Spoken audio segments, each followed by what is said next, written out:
Hello, don't bang that thing, it goes Sorry. really loud. This is webnative for week 7. I am at Phil Campbell. I am at PCM Creative. And we are talking about a little issue that Flickr had the other day. Do you want to get into that?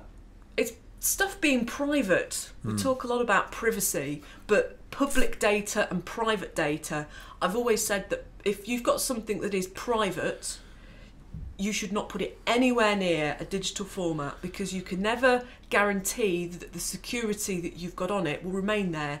And there's been a perfect example with Flickr, who's really renowned and well respected. I have stuff on Flickr, but for a period of, was it 10 days? 20 days, they had a bug which meant that a certain range of their members had lost their private privacy settings.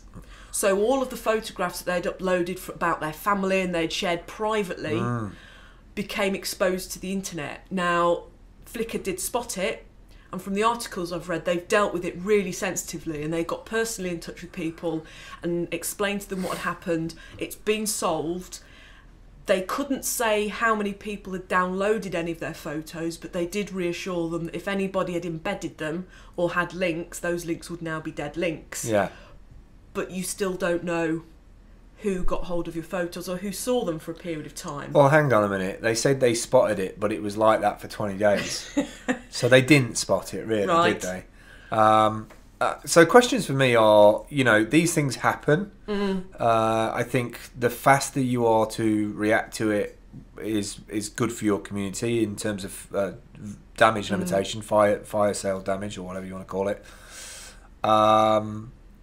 I think it says a lot about where Flickr are at in terms of their management structure right now, because our engineers or tech leaving Flickr, because normally they'd have somebody on that, making sure that was all right. Okay. Does Flickr need a bit of a makeover to look at their security settings? Can they be complacent in a world where you've got Dropbox and a lot of other services that do similar things now? I think what you're going to start to see is you're going to start to see a lot of new startups around security. I think security is one that we're constantly battling against. I think we shouldn't be lazy about our media as well, because if you've got private photos that you only want to share with your family, having them on the internet to share them over long distances is great, but have you actually got copies of those on a hard disk somewhere, so that if for whatever reason you weren't able to connect the internet, are you going to lose those memories? And I think there's that reliance on especially Flickr that's so well renowned and so well established, that we kind of, if something is private, it should never have any opportunity to get into the public domain. And I think there's something very careful to consider there, I think.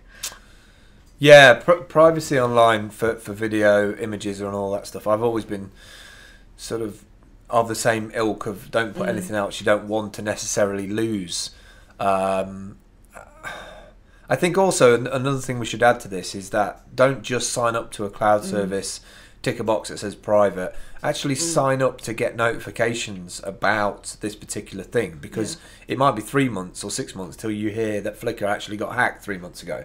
So if you're using any dedicated cloud service online, make sure you've got an app with push notifications or an email service looking for certain keywords. It also for the service you use, because then you know about it, you can react to it, you can do something about it. So there's reputability. So, you know, if you're wondering whether to use a service, have a look into them and see if they're actually supporting clients in that kind of way. I think the other thing before we finish up, different kinds of privacy. I know there's public in the public domain, and we've got our private things that should never go.